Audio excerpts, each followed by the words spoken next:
Ministério Justisa halo on atribuisaun titularidade atus ide resin, no ia fulan se atribui tang atus sia resin. Durante a comunidade, o setor privado sira preocupa com a título rai, também problema ne impede investidor sira atual investimento e railaran, e a discussão proposta lei orçamento geral estado tinha reunir no resinen e a fase generalidade, deputado sira mos levanta problema ne. Ministro Justisa Sérgio Onai Hateten, o se tinha reunir no resin tolo to agora, Ministério Justisa li consideração terras na propriedade, halo on atribuição titularidade parcelas atus ida resin. No ia fulan idane, Ministério Justisa se halutan atribuição titularidade basic reunida. Atribuição titularidade, 43 titularidade parcelas, agora saiba ia 103 parcelas.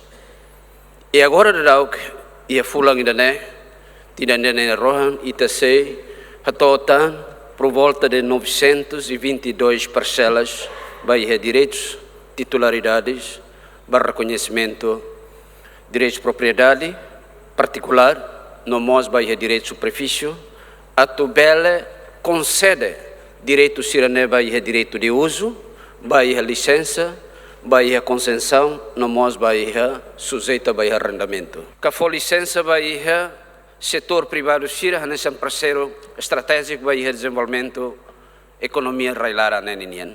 Portanto, ita for prioridade macas. Bahalo reintegração ou insama halo identificação no reconhecimento da propriedade Estado União. Esforço sir halo hela. Se ita bele produz tan e atina ainda nem rohan, quer dizer ita for progressão ainda que macas.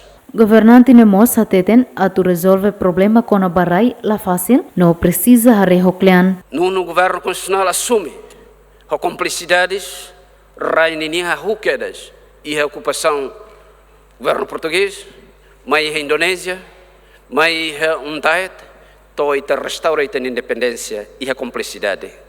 Mas nem que se halo, o insama que tu bele moderniza e o insama que tu bele regulariza gestão terras e propriedade, honinia fundos ida nebe viável, compatível para tu bele foação bai nebe.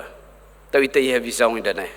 Antes, o Conselho Ministro aprova um decreto-lei com a utilização do domínio público no privado sira e a capital dele, do município, no governo belefou licença para investidor sira o real investimento. Santina de Jesus, Jacinto Fuca, GMN.